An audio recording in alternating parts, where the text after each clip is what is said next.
됐습니다. 어쨌든 새 정부 들어서서 재생에너지를 많이 하려고 하고 있다는 것이죠. 일단은 수소와 관련해서 많은 사람들이 얘기를 하는데 한 가지만 기억을 하시면 됩니다. 너무 언론에 부풀려지고 말도 안 되는 얘기들이 많습니다. 뭐 대표적인 게 저는 무한한 에너지 이런 얘기들은 정말 전문가들끼리 논의하는 자리에서는 창피해서 얘기를 안 하는 얘기들인데 언론에 너무 많이 있어서 그런 부분들은 한번 짚었으면 좋겠고요. 어쨌든 이 수소라고 하는 것은 1차 에너지원이 아닙니다. 기존에 있는 에너지를 맞습니다. 저장하거나 보관하는 용도로만 쓰이는, 그래서 이제 에너지 전달자 캐리어라는 얘기를 이제 보통 하고 있는 것이지요. 제일 큰 문제는 이겁니다. 이게 재생에너지가 아니고 신에너지라고 불리고내는 거고, 재생에너지는 자연 상태에서 오는 태양광이나 풍력이나 이런 거지 않습니까? 맞습니다. 근데 이거는 지금 그게 아니고 아까도 얘기가 나왔습니다만은 천연가스를 가지고 수소를 만드는 겁니다. 뭐 앞에 부분이 어떻게 되든지 간에 누군가는 이게 탄소 경제를 뛰어넘어서 수소 경제라고 하지만 사실은 탄소 경제에 종속돼 있는 이 화석 연료가 없으면 쓸 수 없는 그런 에너지원이라는 거죠. 지금 이미 대부분 다 가스로 쓰고 있고 일부 전기 분해를 하고 있는 것도 있습니다만은 현재의 전기를 다 이제 이쪽 화석 연료를 쓰고 있기 때문에 그런 의미에서도 말이 안 된다고 봅니다. 그래서 큰 틀에서는 바뀌어야 된다 이런 얘기고요. 오늘은 그 얘기 넘어가도록 하겠습니다.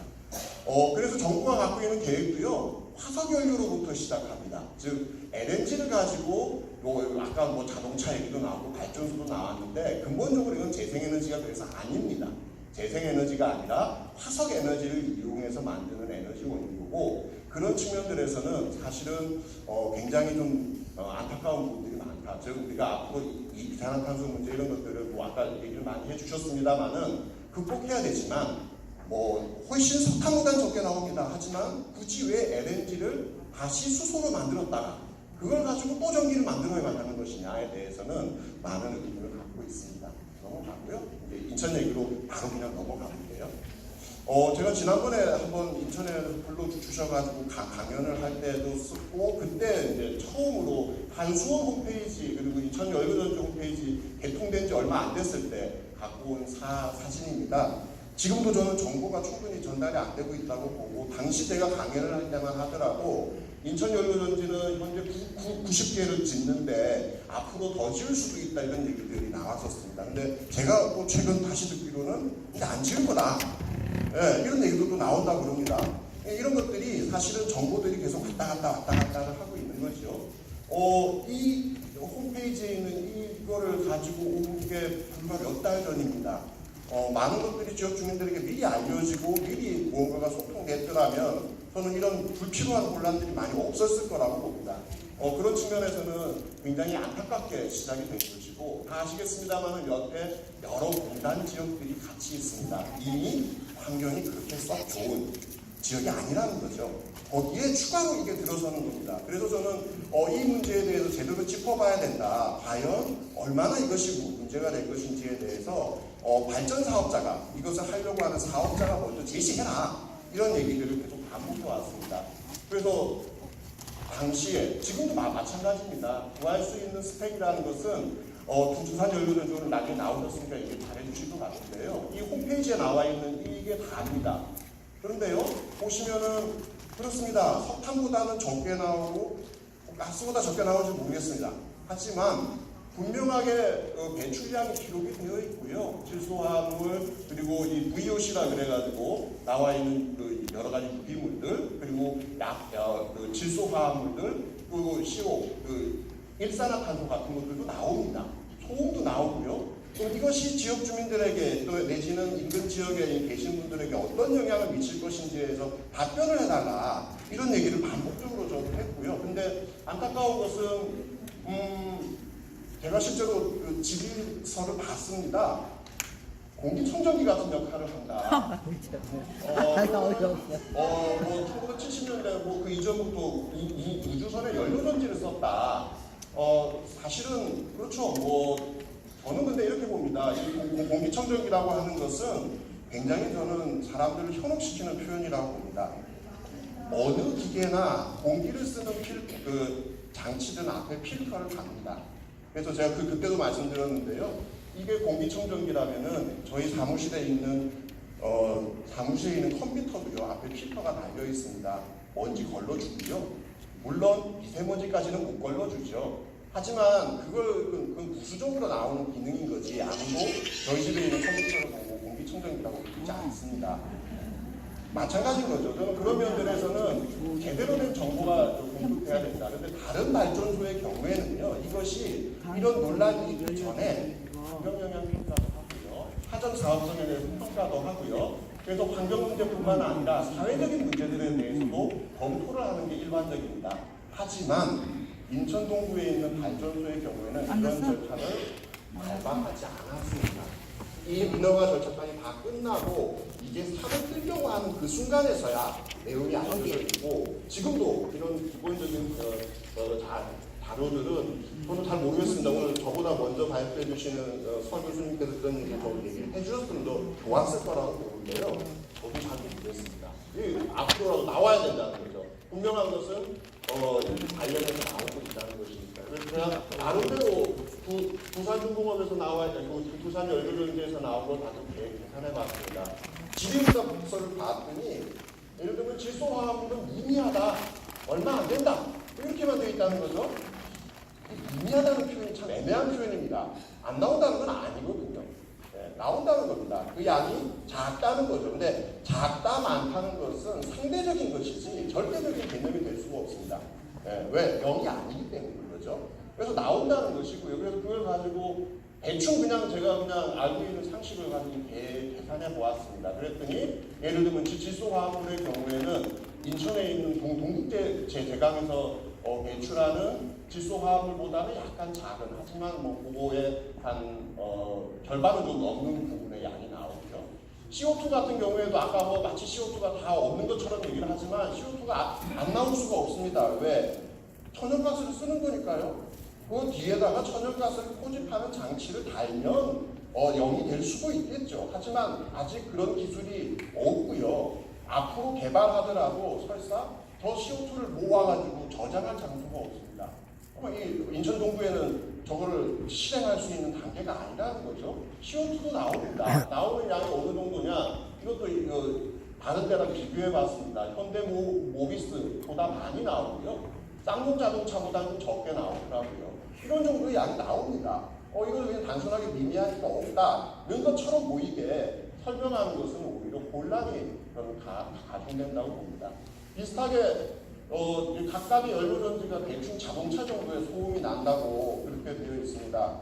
한 대면은 멀리 떨어지면 소리가 안 들리겠죠. 동시에 90대가 돌아가면은 또 밤에는, 그리고 기존에 또 소음이 있는 곳에 소음이 추가되는 것인데 그것에 대해서는 어떻게 될 것이냐.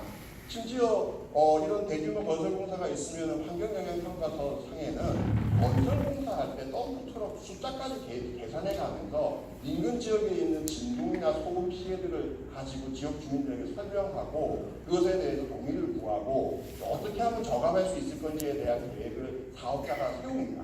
그게 법으로 의무화되어 있는 거죠. 안 되어 있습니다. 그리고 여기에 나온 거 말고 제가 모르는 내지는 아직까지 밝혀지지 않은 추가적인 환경 영향에 대해서도 사실은 제대로 검토돼야 될 것인데 저는 이런 것들이 아직까지도 제대로 검토되고 있지 않다라고 봅니다. 그래서 저는 단순하게 또 이제 이런 데이터도 봤습니다. 기존의 석탄 화력 발전소 내지는 LNG 화력 발전소에 비해서 몇 프로밖에 안 된다. 제가 주로 이제 핵발전 문제, 전력 문제, 그리고 이제 이쪽에 발전소 문제를 보는데요. 우리나라의 발전소들 중에서요, 환경 기준치를 꽉 채워서 배출가스를 배출하는 데는 없습니다. 다 그 배출 기준치보다 훨씬 낮춰서 배출해요. 하지만 지역별로 문제가 생깁니다. 왜 그러냐? 한국의 이 배출가스 오염 기준이라는 것이요, 유럽이나 다른 환경 선진국들에 비해서 지나치게 낮게 되어 있습니다.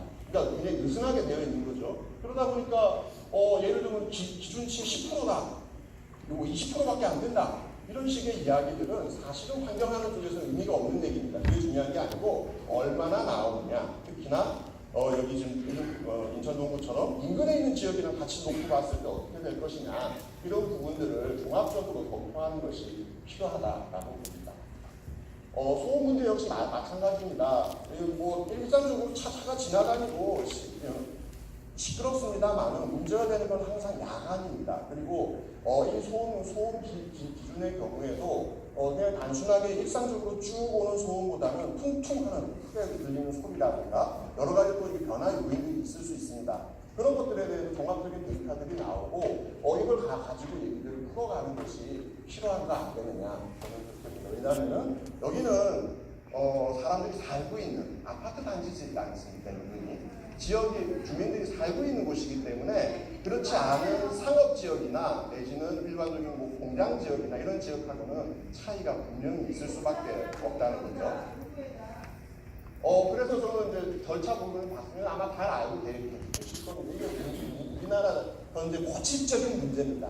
아무리 에너지 정책을 바꾸고 뭘 어쩌고 해도 기존에 있는 그 절차와 계획들은 하나도 바뀐 게 없습니다. 그러니까 이런 거죠. 2017년도에 양해각서 걸고 그리고 2017년도에 산업부에서 발전 사업 허가가 났습니다. 당연히 발전 사업자 입장에서는 발전 사업을 하겠다는 회사를 설명했겠죠. 동부청에도 설명했고 의회도 설명을 했습니다. 진행이 되는데 이런 진행들이 되는 동안에 알고 있는 사람은 다 해봤자 몇 사람 안 된다는 거죠. 그러니까 이제 와서야 문제가 되는 겁니다. 그럼 발전 사업자 입장에서는 오늘 안 나오셨지만 굉장히 억울할 수 있다고 봅니다. 하지만 문제는 그 억울함 때문에 이게 그냥 가도 된다. 저는 그렇게 보지는 않습니다. 한 번의 억울함 내지는 이 사업으로 인해서 생기는 피해들이 있다면은 저는 이것을 바로잡고 가는 것이 중요한 거 아니에요. 그래서 저는 제가 알고 있는 범위에서 새 정부의 기조하고도 맞는 거지 않겠느냐. 그렇게 저는 봅니다. 어쨌든 지금까지의 진행은 먼저 사업을 허가하고 지역 주민들에게 이 후설명도 제대로 되지 않은 이런 상황들에 대해서 저는 반드시 요번에 짚어야 된다고 봅니다. 자, 이것은 뭐 여러 가지가 있을 텐데요. 1970년대부터 이런 제도는 바뀌지 않았습니다. 이게 모두 다 가능한 것은 산업부의 허가만 얻으면 심지어 15개나 되는 여러 가지 허가와 관련한 절차들을 다 한 번에 인정드리고 있습니다. 이런 것들이 그대로 있기 때문에 지구물 같은 일들이 반복되고 있는 것이죠. 환경영향평가 문제에서 얘기해야 될 것 같습니다. 마치 이게 별게 아니기 때문에 환경영향평가가 되지 않은 것처럼 얘기를 하는 경우들이 있는데요. 말도 안 된다고 봅니다. 환경에 영향이 있어요. 크든 작든 있습니다. 그렇기 때문에 환경영향평가 제도가 있는 거고요. 근데 문제는 수소연료전지의 경우에는 100메가 이상이 되어야지 이런 그 환경영향을 하도록 법에 되어 있습니다. 그래서 관련 연구소를 보면, 연구 논문들을 보면은 한 번도 이 법이 만들어진 이후로 환경영향 평가를 받아본 적이 없는 사실상 유명무실한 것이다라고 되어 있습니다. 전 세계에서 아직 100메가짜리 연료전지가 아직 없어요. 안전해서가 아니라 법을 만들 때 여기까지 심각하게 보지 않았던 거고 더 정확하게 얘기하면 연료전지 발전소가 여기저기 조금씩 들어서고 있습니다만은 문제 제기를 했던 사람이 아무도 없었던 거죠. 안타깝게도 인천 동부가 그 첫 번째 케이스가 되고 있는 거 아니냐. 아마도 이 논란이 있으면 뭔가 달라질 수 있을지 모르겠습니다만은 그런 의미에서라도 저는 이 환경영향 평가라든가 지역 주민의 의견 수렴 제도는 반드시 고쳐져야 된다고 봅니다. 그런 의미에서 저는 모든 재생에너지가 친환경적이고 지역 주민과 융합하지 않는다고 보고요. 과거에 저희도 막 문제제기를 했었던 조력발전소 얘기를 들었습니다. 형식은 CO2 안 나옵니다. 깨끗하게 보이겠죠. 하지만 100번을 매립한다면 이건 재생에너지가 맞습니다만은 친환경 에너지는 아닌 거죠. 근데 연료전지는요, 아까도 말씀드린 것처럼 재생에너지도 아닙니다. 네. 거기서 나오는 여러 가지 부수적인 문제가 있기 때문이죠. 자, 이제 슬슬 마무리 져 보겠습니다. 좋습니다. 인천연료전지처럼 환경적으로 문제가 없고 깨끗하고 소음도 없고 문제가 없다고 손칩시다. 네. 그런데 왜 인천에 들어서야 될까요? 네, 또 왜 인천 중에서도 동부일까요? 저는 뭐 아까 이제 미국의 대학에 설치되고 어디 그 뉴욕에 설치되고 좋은 예라고 봅니다. 예. 그래서 저희는 이걸 벌써 20년 가까이 문제제기를 해왔습니다. 서울, 경기, 인천 지역의 전력 자금률을 비교해 봤어요. 서울은 전력 자금률이 5%도 되지 않습니다. 서울에 발전소가 없지요. 하지만 전기를 많이 씁니다. 인구도 많고요. 경기도요. 면적은 넓은 대신 공장도 많습니다. 그러면 전기를 당연히 많이 쓰겠죠. 전력 자동률이 이제 50%대입니다. 반면 인천은요. 이미 많은 석탄 화력 발전소, 많은 LNG 발전소들이 있습니다. 그래서 지금 현재 최근 전력 자본률이 낮아졌다고 하지만 인천에서 쓰는 전력의 2.5배를 생산하고 있습니다. 이미 발전소가 많은 거죠. 자, 그러면은 어딘가에 필요하다면은 좋습니다. 이것이 어떤 환경 영향이 있고 어떤 문제가 있는지를 일단 설명하고 그 문제에 대해서 어디에 설치하면 좋을까요를 물어보는 게 저의 상식이지 않겠는가라고 생각을 합니다. 맞습니다. 저는 그런 면에서는 앞으로의 절차가 되게 중요하다고 보는 게 저의 마지막 슬라이드입니다. 주민투표를 에너지 문제를 가지고 한 지역들이 굉장히 많습니다. 부안의 폐기장 문제, 삼척 연정은 발전소 문제, 부산의 기장 같은 경우는 해수 담수화 문제였습니다. 근데 보시면요, 투표장에 가시면 안 됩니다. 투표에 참여하지 맙시다. 2015년도 영동에서 실제로 있었던 일입니다. 주민들이 자발적으로 주민투표를 해서 핵발전소를 지을까요 말까요 하는데 한수원 직원들이 총동원돼가지고 불법 주민투표, 투표장에 가지 맙시다 라고 해서 막았습니다.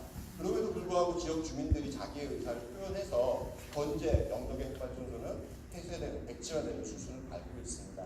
부산 기장도 마찬가지였죠. 왜 주민투표를 하려고 그러느냐? 정부에서 하는 건데 저는 이런 생각들이 바뀌어야지만 제대로 된 민주주의가 된다고 봅니다. 에너지 정책에서도 민주주의가 저는 필요하다고 보고요. 그런 의미에서 지역 주민들이 결정하는 에너지 문제로서 에너지 민주주의가 제대로 실현되는 것이 앞으로의 우리나라를 위해서도 정말 저는 국익을 위해서도 그것이 좋은 거 아니겠느냐.